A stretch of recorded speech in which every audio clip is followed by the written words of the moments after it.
unlocking the financial genius within you. I want to talk to you today about what I think it really takes to become wealthy in financial terms. Specifically, we're going to talk about today how to condition yourself for wealth. Because I'm going to make a statement right now that may sound like an oversimplification to you, but I have to tell you that it's true in my experience. And my experience is how to shift myself and other people's finances from struggling to absolute total abundance. And that statement is this: if you do not have enough money in your life, there's one and only one primary reason. You have not conditioned yourself for wealth. And I'm going to show you exactly how to do that in these two tapes, today and tomorrow combined. Let's start with a little understanding about money. First of all, when you talk about money, have you ever noticed what an emotionally charged issue it is for people? I mean, people usually go one extreme or the other.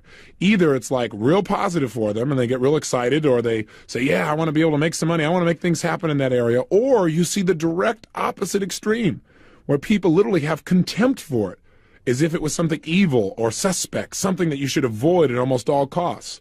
And that usually shows up, obviously, in their lack of economic well-being. Why is it such an emotional issue for us? Well, we could spend several days just analyzing all the associations that have been attached to money throughout the years, both in religious terms as well as in business terms, all the experiences that we've had. But the truth is, money is nothing but a representation, a means to measure the exchange of value between people. So one of the questions that I've asked myself is, why do so many people fail to achieve financial abundance in a country where financial opportunity surrounds us literally at every moment? It beckons to us. And yet most of us never do that. We never create the financial abundance we deserve to have. So I asked the question, why not? Why don't people succeed financially? Out of that question, I started getting some answers on my own, but I also started getting answers by going out and modeling some of the most successful people in the world financially. People that are in the 100 million to $1 billion class.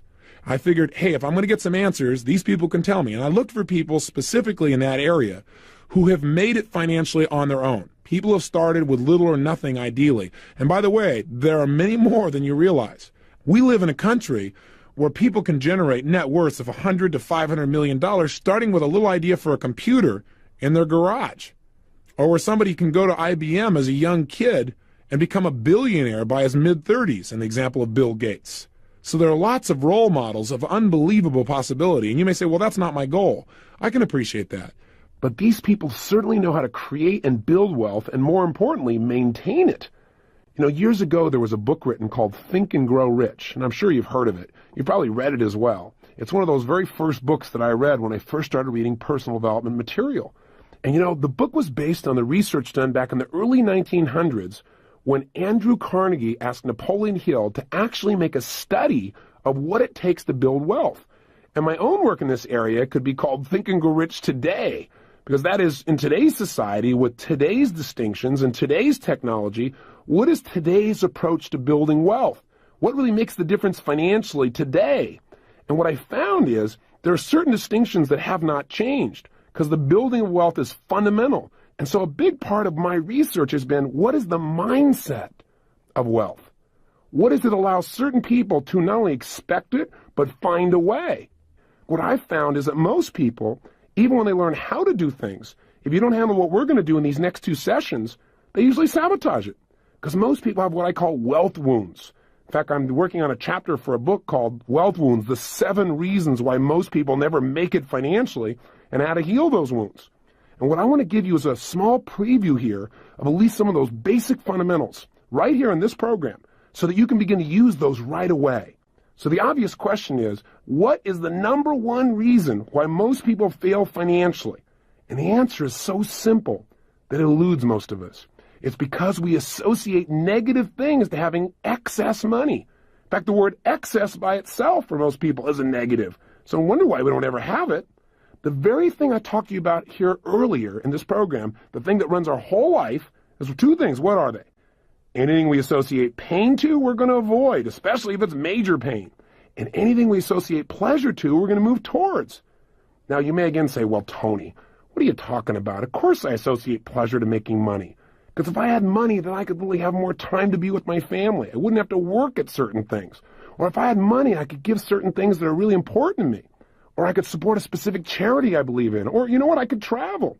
or I could just do whatever I wanted as quick as I wanted, or I could have the ultimate wardrobe or jewelry, or I could have favorite cars or homes whenever I wanted them, or I could learn to fly or master any skill or hire the best teachers, the best coaches. Of course I want money. If you don't have it, you're right, you do want it, but not bad enough. Because while you want it, you have an approach avoidance. You also simultaneously have all the negative associations, and we alluded to these earlier. I don't know if you remember them, but I want to remind you, repetition being the mother of skill.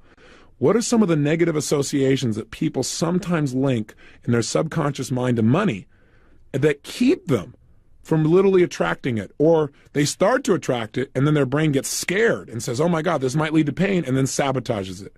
Well, some of them are things like, in order to make it, I'm going to have to work so hard, I'll have no time to enjoy it. So why even try? Or, gosh, by the time I earn a lot of money, I'll be old and gray anyway, so why even go after it? Or, to make money, you got to be really smart, and I'm not smart enough. Or, to make money, you have to take advantage of other people, and I could never do that. Or something like, well, gosh, you know, if I made money, I wouldn't have any time to be with my family. Or if I made a lot of money, people will start judging me. Or if I make a lot of money, well, then I'll just have to pay more taxes. And then the IRS will be after me, and then what will happen? People usually worry about these things, and people have no money at all to start with. They knock themselves out of the game before they even get to bat. Or if I make a lot of money, I probably won't be as spiritual. I mean, I'll get sucked in. And of course, I remember reading the Bible. It said, you know, it's easier for a camel to get through the eye of a needle than the rich man to get into heaven. And gosh, you know, it's hard for camels to get through needles. Classic misinterpretations like that cause people to live in experiences of lack. And I don't know of any place in the world where when people feel like they're living in lack, where they feel like they don't have enough, where that encourages the highest level of the human spirit to come out on a consistent basis. Now, I might be wrong about that, but I got to tell you, wherever I see lack, I see crime in mass. Wherever I see lack, I see people trying to escape with drugs. Wherever I see lack, I see people taking advantage of other people and making it okay, justifying it by, well, I had to survive. I don't think lack brings out the best in the human spirit. I think when we have abundance, what happens is we stop focusing on ourselves and how we're going to survive, and we have enough to start focusing on who we really are, which are human beings or spirits that are here to contribute. And I think when you're in a position of trying to survive, your focus is on you. When you've learned to handle that message, when you really know you've got your act together and you don't have to worry anymore, it's much easier for people to look at how can I contribute to my fellow man. Now, I'm not saying that you can't come from a position of lack and be a contributor. Obviously, you and I can name after name of people who have been able to do this and are role models of possibility, even though they grew up with nothing financially and never had anything. So I'm not saying money's the only answer. I'm just saying in this culture, in this time, if you had a choice between having it or not having it, why not go for it and have it too?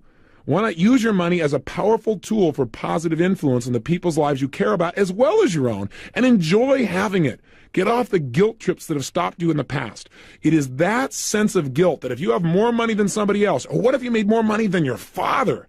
Oh my gosh, God, what a wound that would be. It's that kind of thing, those negative associations that are keeping you from having what you want. So if you do not have all the money you want in your life, you associate more pain to having more money than you have now than not having it. It's that simple. Now, with the technology that we've learned, you can condition yourself to change those feelings and those beliefs. And we're going to talk a little bit more about that on the next tape. But I want you to know that is the number one reason that most people don't succeed financially, according to people that are most successful in the world at obtaining, maintaining, and building wealth. Here's the second wealth wound. And by the way, I picked those words very specifically. I want you to get a clear picture that if you don't master and handle the 7 things I'm about to talk about, then every single day you're probably experiencing a financial bloodletting. What's happening is you are experiencing the pain on an ongoing basis of wounds, things that are literally dripping out of you, your own financial well-being, and there's no excuse for it. You can handle it easily and quickly. Here's the second one. The second reason these people say, and have told me thus far, that people do not succeed financially is not only do they have negative associations to money, but even if they have okay associations, they never make having an abundance of money an absolute must. Interesting distinction. I'm not saying love money and make it your God, because that's the way to absolutely be certain that you fail in life, that you destroy everything that's valuable. But what I am saying is make it a priority so you get it handled. and make the priority not just getting by. Make the priority massive abundance and come up with a specific figure you hold yourself to. I'll give you an example. People who consistently stay at a specific weight, who are once fat but really stay thin and they don't really vary a whole lot. In modeling these people, I found that they have certain things in common. And I do a whole health seminar called my Living Health Seminar. But just to give you an idea or a distinction, the one thing that they all have in common is they have decided upon an ideal weight, a weight that they must be at. And they have a specific amount they can vary, and it's usually small. Let's say 2 or 3 or 4 pounds, maximum. If, for example, they say, I'm going to weigh 235 pounds, and all of a sudden they creep up and they see they're at 238 pounds, instantly they do whatever it takes to get back to 235, because 235 for them is a must. Do you follow me? The same thing has to be true for you financially. You've got to have a certain level of finances that you must be at. And if you ever vary, you've got to do something about it immediately. Otherwise, you get caught up in what we call Niagara's current, right? Where day to day, you just get caught up in making a living and doing things and putting things off, and it doesn't happen. So the only way you're going to succeed financially is when you decide on a specific amount of money that you must have in your life. And it must be well beyond what your absolute needs are. So in other words, what I'm asking you to do is take something that seems right now to be an accessory, money, and make it a necessity. Find an amount of money that would be considered abundant and make that not only abundant, but a necessity in your life. You follow me? That's critical if you're going to have long-term wealth financially. And if you don't do this, there's no way you'll be able to have the amount of money I know you'd like to have in your life. The third major wealth wound that drains most people dry financially, in fact, keeps them from ever developing a great deal of wealth in the first place, is suffering from the problem or falling into the trap of never ever developing an effective strategy on how to build wealth in the first place. I mean, listen, if all it took to succeed financially was for you to associate lots of pleasure to having money, pain to not having it, in other words, you really made it a must, and that was it, then we'd all have it. But see, that isn't enough. If that's all it took in life to succeed was absolute passion for something, then every kid would have had a pony when he was growing up. That's not quite enough. You got to have an effective strategy. Hey, if you're running east looking for a sunset, you got a problem. I don't care how enthusiastic you are. So you've got to develop strategies on how to, 1, attract money into your life in the first place. How are you going to create that initial income? 2, how to manage that money so that you can invest it and get money to be your slave instead of you being the slave to money. In other words, get your money to make you more money. So it's not taking more of your time and physical effort, but where you literally begin to leverage yourself. And then 3, strategies on how to share money. So it gives you a tremendous amount of joy. Because to me, that's a strategy that's critical also. Otherwise, why are you going to keep getting it? Your brain has got to link pleasure to it or it won't continue to work for it.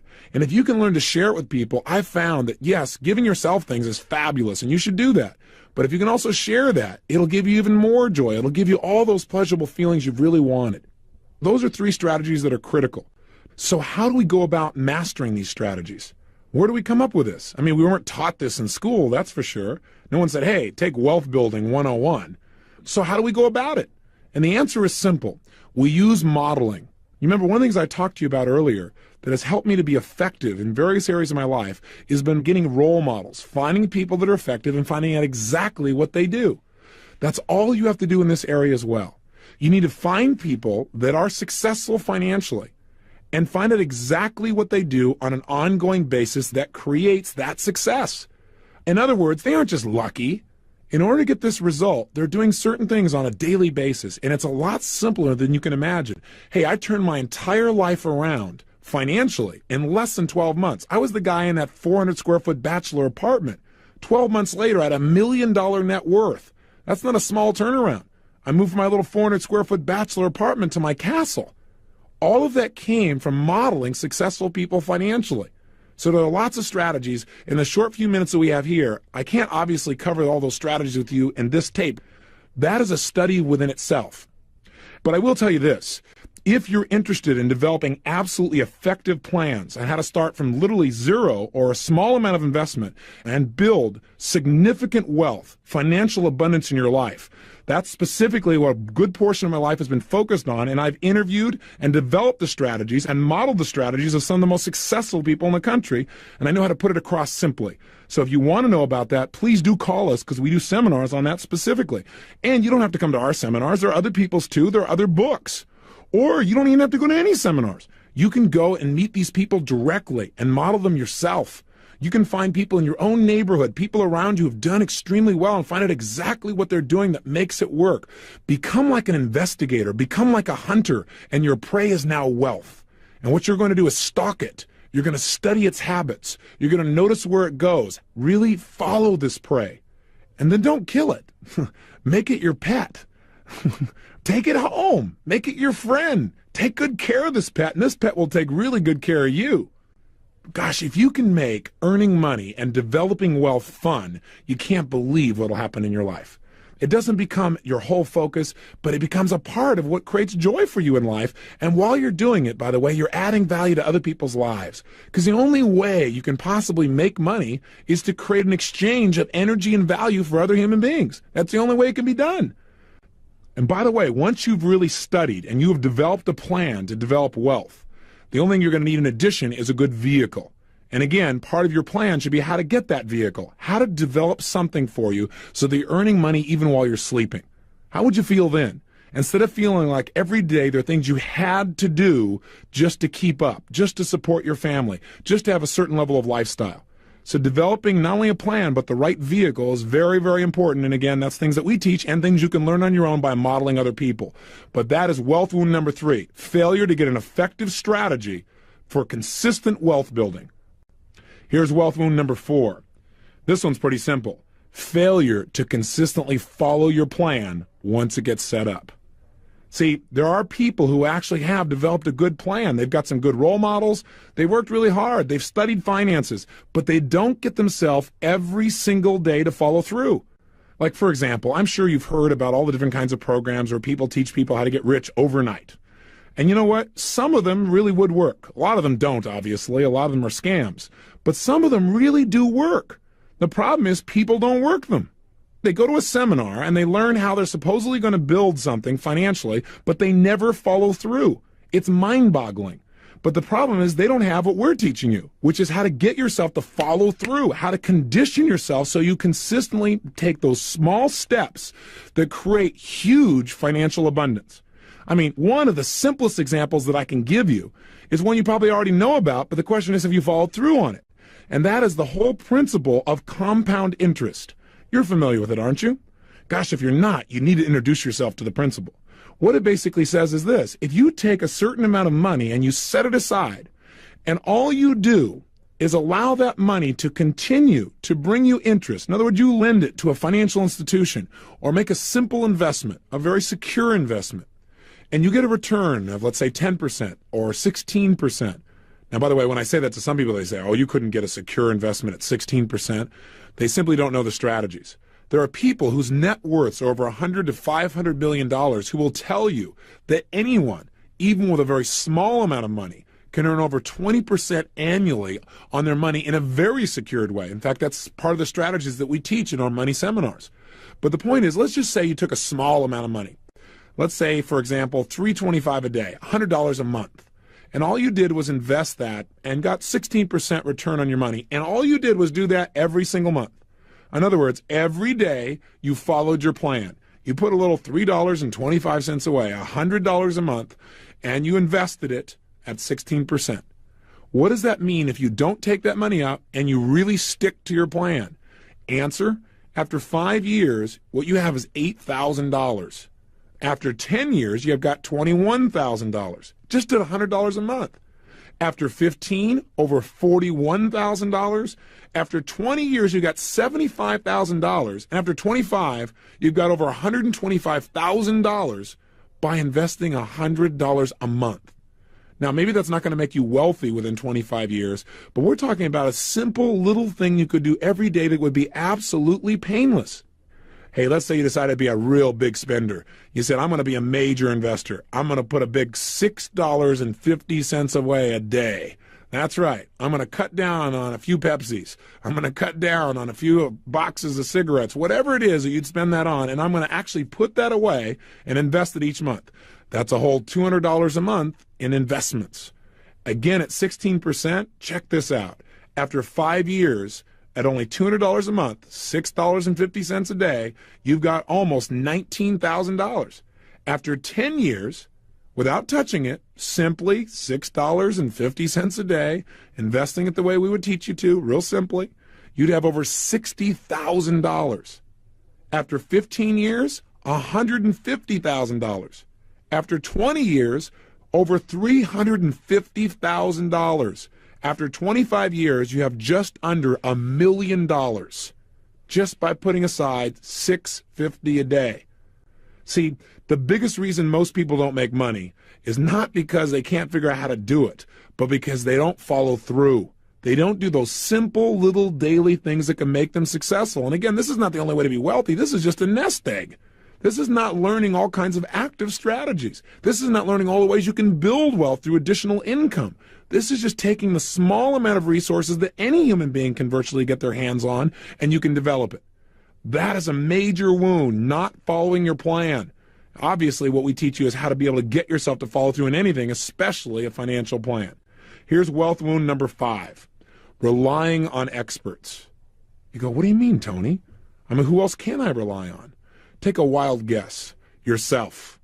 You've got to get to the point where you have enough expertise that you can make your own financial decisions. If you don't, you are going to experience a major financial wound, and it may kill you financially. It may destroy you financially and create something like bankruptcy. I'm speaking from experience.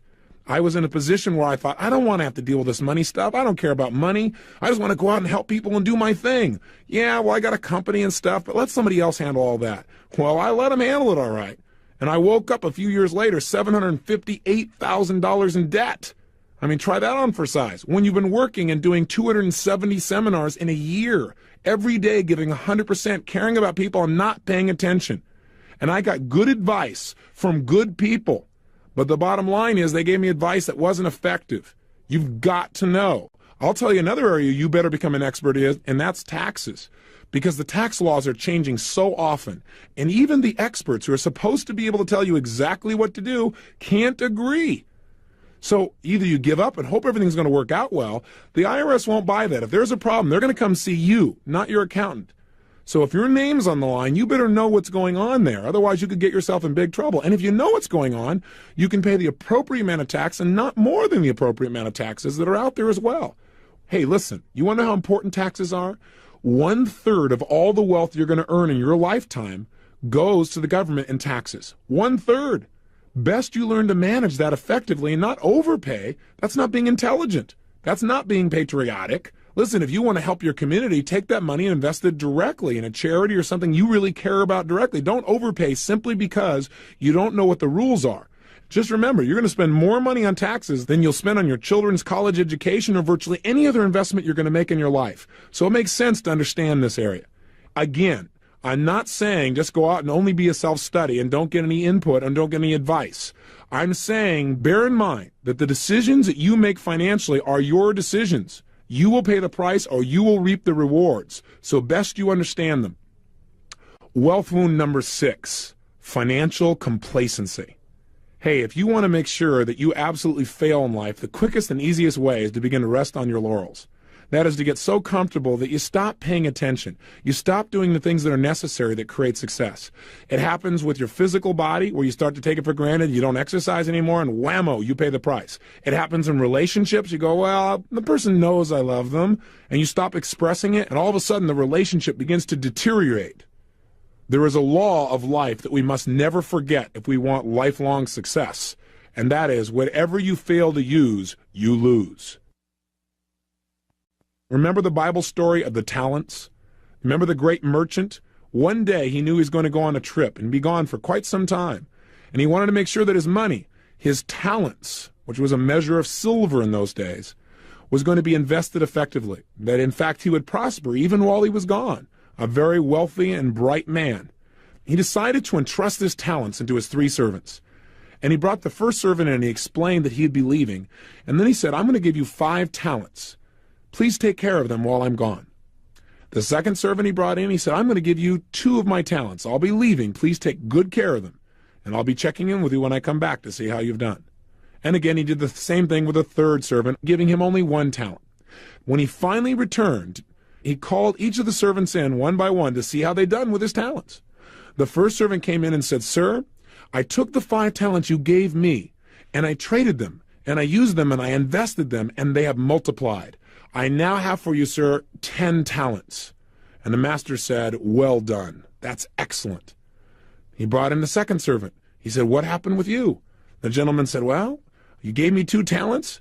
You know, it's kind of scary out there a little bit. You know, I went out there, some people tried to steal one of the talents. It was kind of tough. But I hung in there, I pushed real hard, I made some wise investments, and sure enough, I've doubled the talents. They've gone from 2 to 4.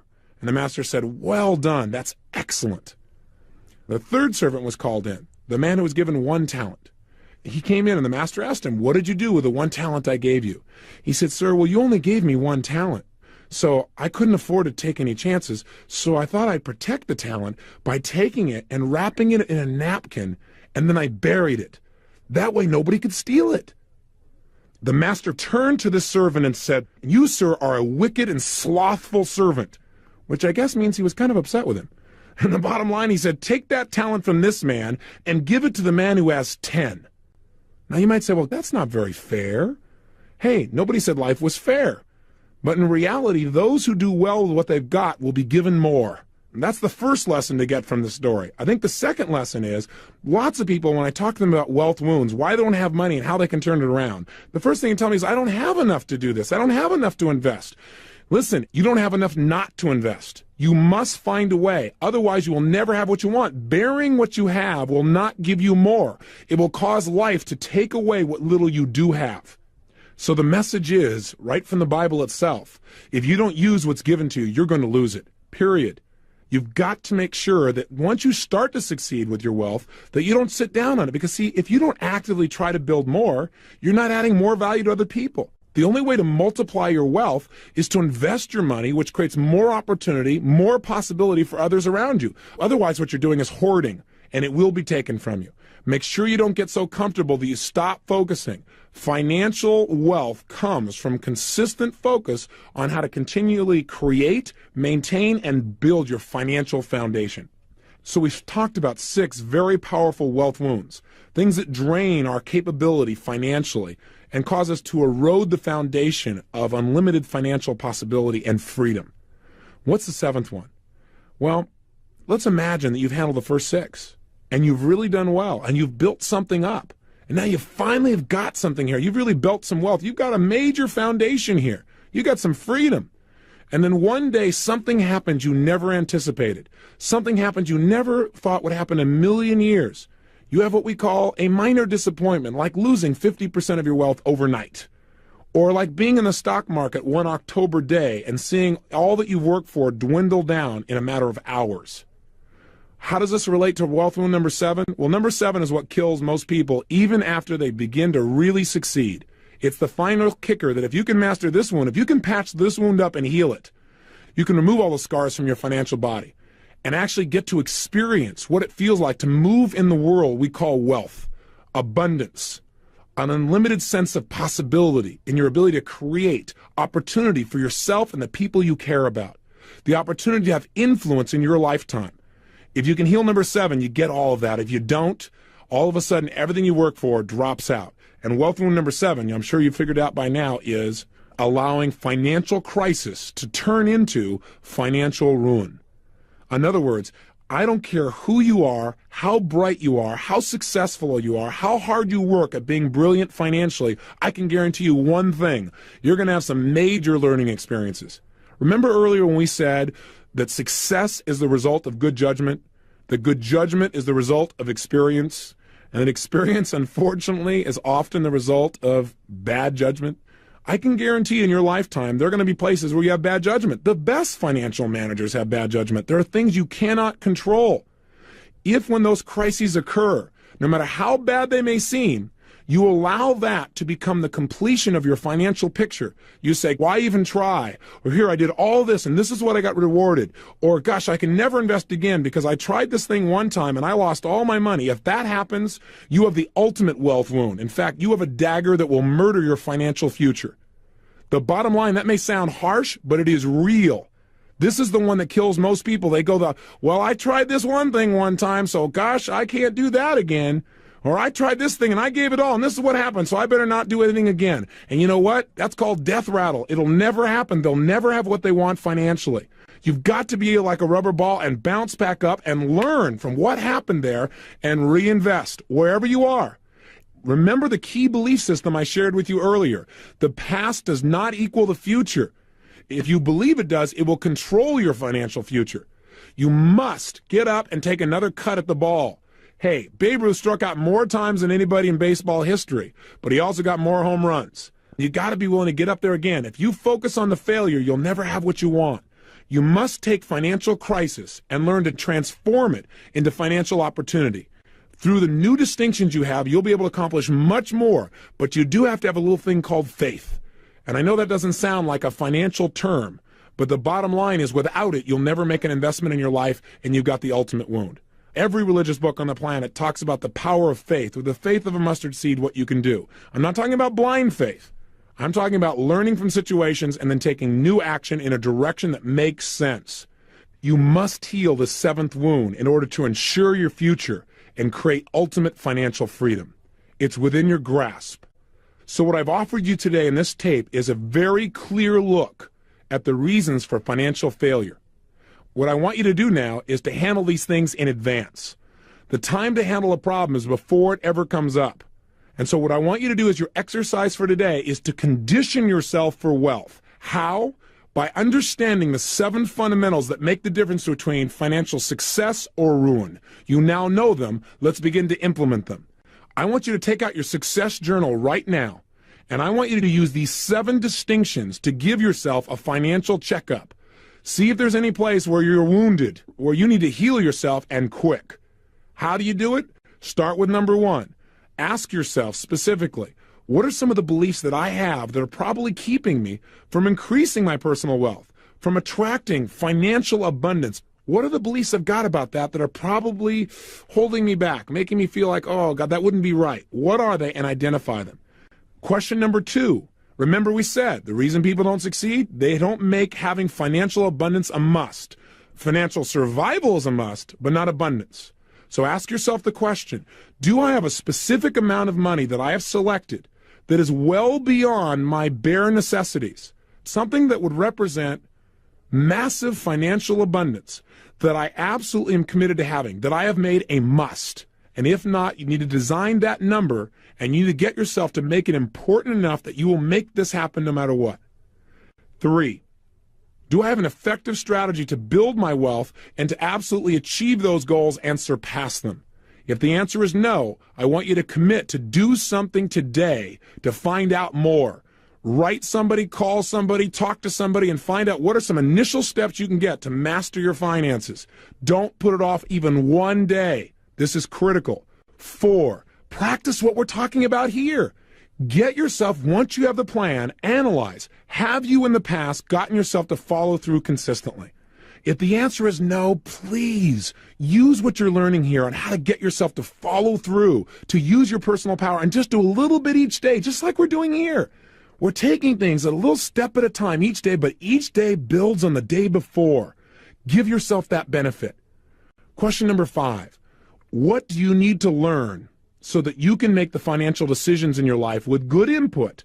But what do you need to learn about taxes, etc., and actually make a list of the things you don't understand and go find someone who can give you those answers. 6. Gosh, I'm giving you a lot of work here, aren't I? I've gotten carried away here. But this is an important subject, and I want to make sure this gets handled for you because I see so many people that have such a great life, emotionally and mentally, and their family, and I see them in so much pain because they just haven't handled their money. It's so insane. You know, you've got to handle this thing. I hope I've gotten through to you on this. And if I give you a lot of homework, just do it, okay? All right. 6. 6, just write yourself a sentence or two that makes it really clear why you're going to continue to follow through, even when you start to succeed, where you won't get caught up in going, well, I'm doing pretty good, where you'll keep a financial vigil. Don't do what I did. I had to learn the hard way. Learn the easy way. Pay attention to your finances consistently. Don't just, get comfortable and allow things to dwindle or give up the power to somebody else.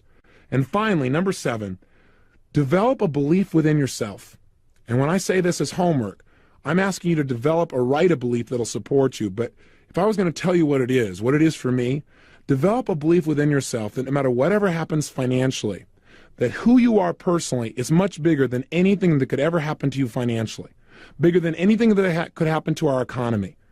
I know that there was a point when my whole financial world looked like it was in absolute ruins, that it was over. It looked like I was going to lose my home, my castle, after working so hard, lose the business that for me was like my child.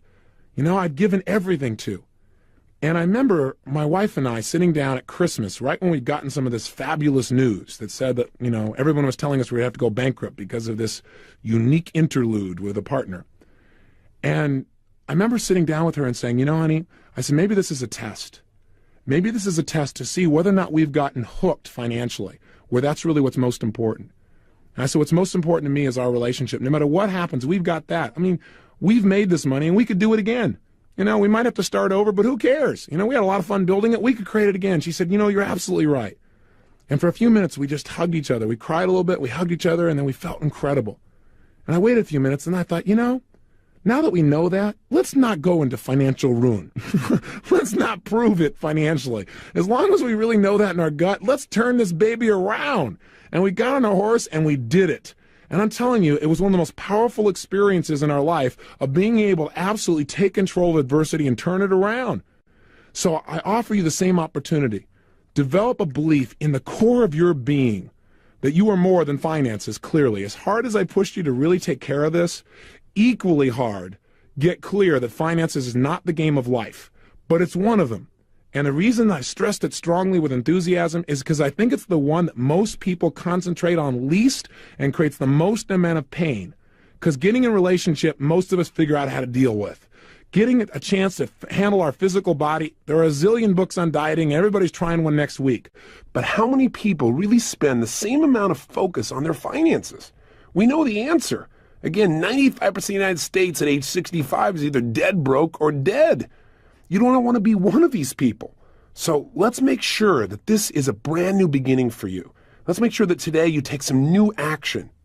And one more thing I don't want to leave out, and that is one of the greatest ways to become wealthy instantaneously is to understand the essence of real wealth. And that is, I had the privilege of interviewing Sir John Templeton several times, and he's obviously been a facilitator at Financial Mastery. And I asked him, what does it take to be wealthy? And John's response was, gratitude.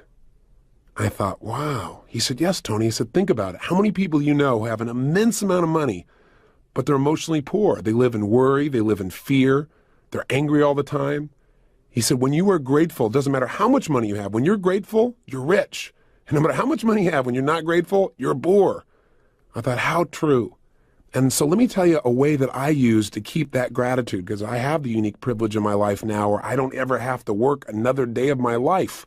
It's an amazing feeling. So that you only do things because you're passionate about them, because you love them, because it taps into your 6 human needs. You start to feel like you can really contribute and grow and make a difference. Because I had the experience very young of the stress of not doing well financially for my family. I'm talking about when I was a child, and we had a Thanksgiving where someone came and delivered food to our home.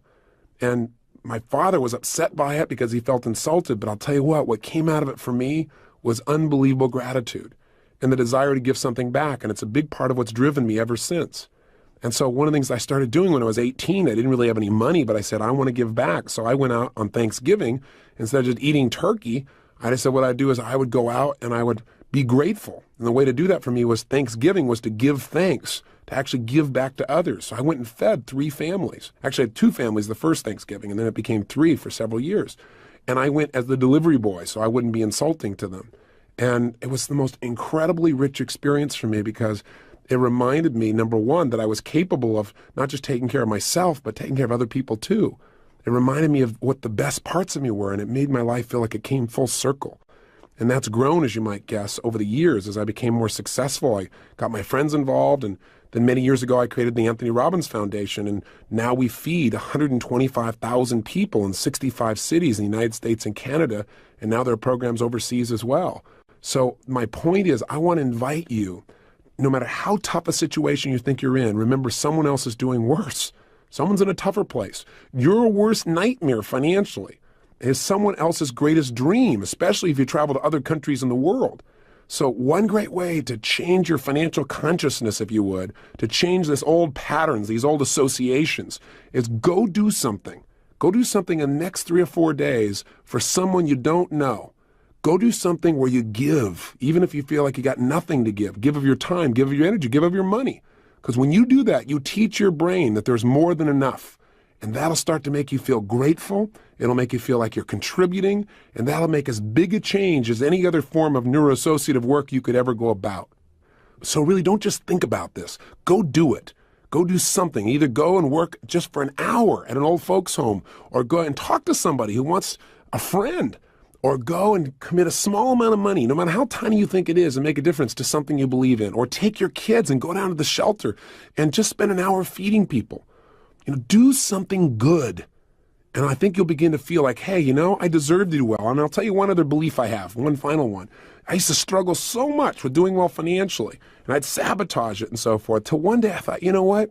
Receiving is evidence you've given consistently. If you're receiving a lot, it's not luck. It's sowing and reaping. And if you keep sowing good seeds, you're going to reap. But you know what? Sometimes you sow good seeds, but because of your mentality of mixed associations, you basically don't reap. You just let the new fruit, the new value, the new benefits are available to you. You don't notice them, so they die on the vine. You've got to make this change. When you do, your life not only will change, but all the people around you that you can touch can change. Because you remember something. You cannot give that which you do not have. You can't give money if you don't have it. You can't give time if you don't have it. And if you get this area handled called abundance, the richness of your life just jumps. And you'll find that all this is synergistic. When you do well in finances, if you've worked on the other things we've talked about already, you're going to get some real synergy, some real momentum, and everything gets better. So please take this seriously, focus on this. And if you're looking for tools, like you say, okay, Tony, I've made the mental change, how do I go about making this work? Well, then let me give you a commercial. Come to Financial Mastery. I mean, I know I sound like I'm promoting it. It's because I guess I am, because I really believe in it from my heart and soul. We've got people from 42 countries who come together. Some are incredibly wealthy. Some have to borrow the money to come to the program. But we spend 6 days together, day and night. And we not only change our mental consciousness around money, we show you flat how to earn more than you ever have in your life. And then how to keep it. And then how to invest it. And then how to enjoy it. You go, teach me the first ones, Tony. I can figure out the last one, right? But really how to enjoy it by giving and using it effectively, and how to protect it. So in this litigious society, somebody doesn't come and take what you've earned. And how to create a plan from wherever you are today to where you're truly financially independent, where you never have to think about money again, where you don't ever work a day of your life except because you want to, not because you have to. And that's really what we teach there. So I haven't held anything back on this tape, as you probably have noticed. But I want to plant that seed because there's nothing like spending 6 days and nights with 29 multimillionaires and a billionaire and have them tell you how you do it. Because, they show you, see, man, if that guy can do this, if I can see this guy over here who started with zero in a trash can and he built Hawaiian Tropics and they're doing hundreds of $1,000,000 a year and he didn't have any business background and any training, just like me, maybe I can make enough to pay my lousy bills. Right? Maybe I could have more money instead of more month at the end of the money. Maybe I could make a shift in that area of my life. And I just want you to have that. So whether you get it from me or somewhere else, get it. And if you're looking for investment advice, there's so many choices around. I'll tell you who we bring to Financial Mastery. Sir John Templeton, Peter Lynch, the best in the world. But I'll tell you who else we bring. We bring the Beardstown ladies. Have you heard about them? They're these grandmas. They're in their 60s and 70s. They come from Beardstown, Ohio, and they formed a little investment club. And together, over the last decade, they have a larger return on investment than most investment advisors, most financial traders in the whole world. They've averaged 25% over the last 10 years. Can you imagine? But what's so cool about them is they come in and instead of just, you can go read their book, but at the seminar, what we do is they come in and they become like our grandmas. We adopt them, they adopt us, and I say, now, how do we do this? Walk us through it. Let's actually investigate like a company nearby. And we do a field trip and we actually look at the company and they show you exactly what they do. And we all do it together. And what's really neat is like one of them gets up and says, now let me explain to you why investing is so much easier and so much more fun than knitting. Right? And she goes, no, really, it's much easier. Let me show you how. It is so cool. So, and then you leave with your own computerized plan of how to achieve your goals based on your goals, not what someone else has laid out for you. So anyway, I'm giving you a bit of a commercial here, but all I'm trying to say to you is two things. Get a plan. If not with me, get a plan somewhere. Change your associations. And one of the most powerful ways to do that, besides everything else we've talked about, is contribute. Go do something for other people. Just prove to yourself there's more than enough. That's what changes people's lives. And by the way, if you say, well, I don't have the money to help somebody else. Bull. I'll tell you how I got to meet my wife. She was in an audience where I was doing a, quote, free guest event. This is back in the early days of my career. And someone raised their hand and said, well, I'd like to go to that seminar of yours because I think it would teach me a lot. But I don't have the money. And I said, let me tell you something honestly from my heart. If you don't have the money to go to this seminar, then you better go to this seminar. And the guy looked at me with a blank look on his face. I said, really? I said, because nothing's going to change until you learn the very tools I'm teaching you. You know, you got to make the investment in yourself. You can't get to where you want to go by studying people that are struggling or people that are just doing okay. You got to get to people who are doing it the very best. And I said, what I'm teaching you is what others taught me. And I had to struggle to get to their programs. But I said, it really make a difference. And you know what? My wife said, I got to find out years later, she said, I wasn't going to go to that seminar. But when you said that, I thought, I don't have the money, but that makes sense. So I say to you, if you say you don't have the money to go help somebody, you can't afford not to. You can help somebody. And then the minute you do this, the minute you reach down deep, you find a way to do for someone else or do for yourself, but especially when you find a way to do for someone else, you teach your brain there's more than enough. And that's what a lesson I want you to get from this tape. I want you to change it. I want you to see that wealth is abundance, and abundance usually causes more of the best of us to come out. Remember, money will make of you more of who you are, and if you're good, it'll give you more to be good with. So let this day be a brand new beginning for you. Take some action today that shows that what we've been talking about is real for you. Go out and do something unique for someone else, or make an investment in yourself, or make an investment, or go get a plan, but do something. So your brain starts saying, hey, he or she means it. They're going to follow through this time. Let's get some momentum, because little actions, a phone call, a book, a tape, a seminar, an action, something will get you on a roll. So make it a day of new birth in the financial realm, a new dawning of your financial stability and your financial power, and let yourself start to become a role model for the people around you of what abundance is. Mental, emotional, social, physical, spiritual, and financial. That's really my message to you. Go through those 7 questions. Take a real good look.